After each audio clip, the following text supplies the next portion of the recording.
I've shown you guys before the modern face of Guizhou, from the bustling streets of the capital city Guiyang to the fast-paced, cutting-edge tech hub of Guangshan district, and even the legendary Maotai town where China's most famous liquid gold Baijiu flows like water. But this time, I'm taking you somewhere different. We're heading deep into the Guizhou countryside. According to Western media and the China haters, the Chinese countryside is a run-down wasteland with crumbling houses, peasants, and homeless people everywhere.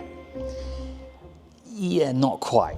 So today I'm going to show you the reality, show you the truth. The Chinese countryside is shockingly beautiful, rich with history and culture, clean and full of life. The complete opposite of the endless tent cities you'll see popping up across America and Europe. We're cutting through the propaganda and taking you deep into rural China, where we'll visit multiple different towns and villages.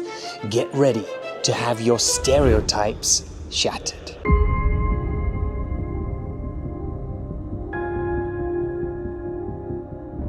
Welcome to Xijiang Qianhu Miao village, and let me tell you, this place is something else. Tucked into the mountains of Leixiang County, it's home to over 1,400 Miao households, making it the largest Miao village in the world. And it shows.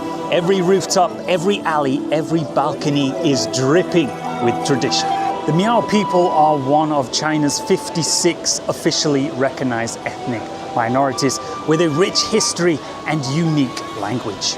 One thing that really stands out here in Xijiang, beyond the stunning views and traditional architecture, is how well everything is maintained. The streets are spotless, the wooden homes are beautifully preserved, and there's an obvious respect for both the environment and the heritage that runs through this entire village.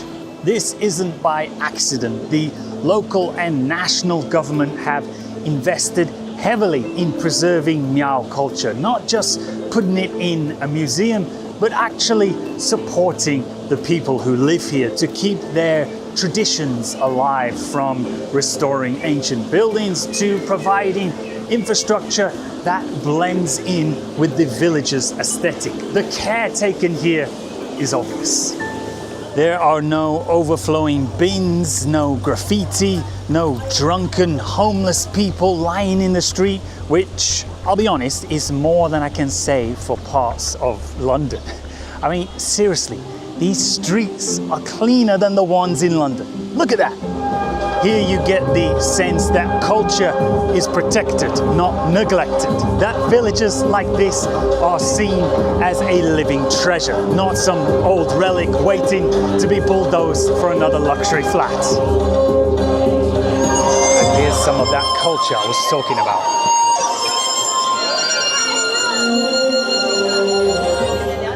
This is how you honor heritage, by making it part of the present, not just the memory of the past. You're not going to believe this, but they've even got a McDonald's here. And also, of course, they've got a KFC too. This is my very lovely room that I'm staying in. This is amazing. This is the Chinese countryside. Got a bath on a balcony with a magnificent view, just looking up into the mountains. You can see all the rice fields, terraces. I can't believe this. How is this possible? How is China doing this? Oh my God, I just noticed this hanging from the ceiling. My room has a projector. I can watch movies while in bed. This isn't just a scenic spot, it's a living community where the Miao people, with the help of the local community and government, have managed to preserve their identity for over 2,000 years. From elaborate silver headdresses to hand-woven clothing, from firewood cooked meals to the sound of the Miao folk songs echoing through the valley.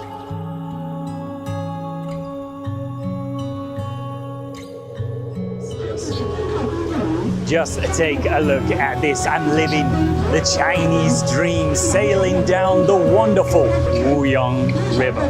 The Wuang River scenic area covers an area of 400 square kilometers and isn't just a pretty view. It's like stepping into a painting where nature, history, and ethnic culture blend seamlessly.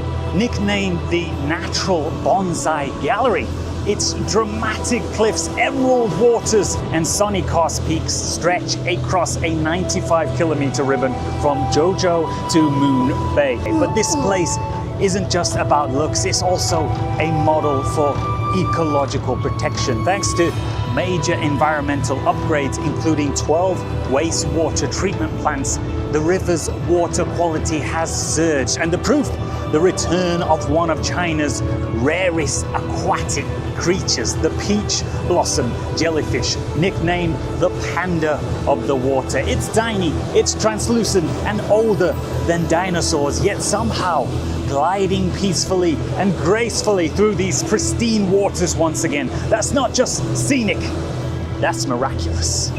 And also, I just noticed something on my phone. I have 5G signal all the way out here in the middle of the Guizhou countryside. I'm on a boat sailing down a river and I've got 5G signal on my phone. Can you believe that?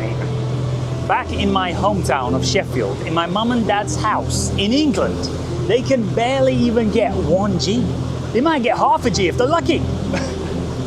China's infrastructure is on another level.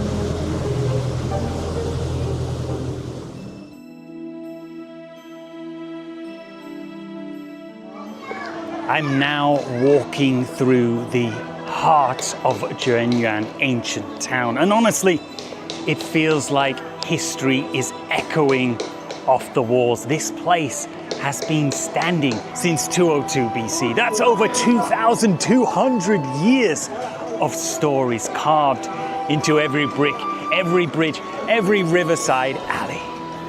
And once again, I know I keep going on about it, but if you look up there, 5G tower, 5G internet out here in the countryside. Just take a look at this hotel that I'm staying in. This is just lovely. I mean, look at this. This is the countryside in Guizhou province. And I mean, this hotel, it looks better than hotels that you have in London. Look at this. I've got a bath outside on my balcony that overlooks the river. Oh my God. Look at that. That is insane. This is the countryside in Guizhou. What is going on? And look at this, I've even got an electric toilet. It's got a heated seat, warm your pee go up. It's got a light on it. I'm not too sure what the light's for. And then you come outside my room, you've also got a little seating area. Oh my Lord, this is just absolutely lovely. You can come here, enjoy a little drink, looking out onto the river. The river winds right through the town, wrapping around centuries-old homes, ancient docks, and narrow stone lanes that somehow feel both peaceful and alive. And then there's Qinglong Cave, an unbelievable structure built halfway into the cliffs. It's part temple, part fortress, part mountain hideout. What makes it even more impressive is the architecture. It's a fusion of Central Plain style and Miao Dong stilt houses. You won't see that combination anywhere else.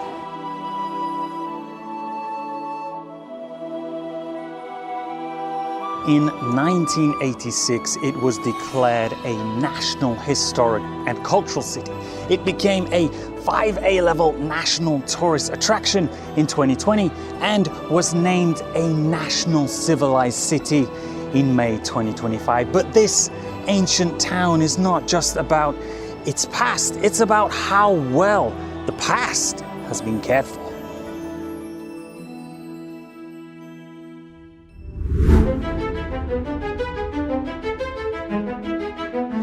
Now I've arrived in Jao Shing Dong village, and it's like the past is still walking alongside the present. Founded back in 986 AD, this is the largest Dong ethnic village in all of China, home to over 5,200 people and more than 1,000 years of uninterrupted tradition. The whole village feels like it's been handcrafted. Narrow stone paths, rows of intricate wooden houses, and the unmistakable silhouettes of the 5 towering drum towers, each standing proudly as a symbol of clan unity. These towers aren't just decoration, they're the beating heart of Dong culture, where people still gather to sing, celebrate, and pass down stories through generations. This place has earned many titles: a National Historic and Cultural Village, a 4A scenic spot, but it's not the labels that stand out, it's the authenticity. Locals still live here, work here, sing here. Tourists come and go, but the village stays true to itself. It's not just a tourist show, it's real life with roots deeper than the mountains surrounding it. Next up is Hangong Dong village, tucked away in the forested hills of Shuangjiang town. It covers nearly 30 square kilometers and is wrapped in over 68% forest coverage. So just getting here feels like you're entering another world. Wow, just look over here, we have a huge water buffalo, and actually this one, it won one of the traditional Dong minority buffalo fights. This is the winner and is now the pride of the town.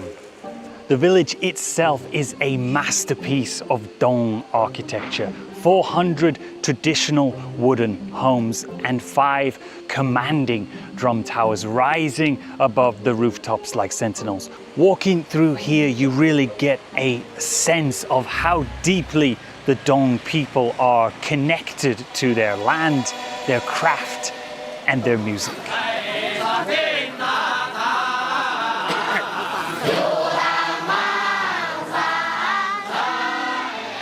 Unfortunately, that is the end of my time here traveling around the beautiful Guizhou countryside. I'm going home now, which actually is not so far because I live in Guizhou, so my flight's only like 1 hour. Anyway, that is the end of this video, and I will see you in the next one. Signing off. Signing off.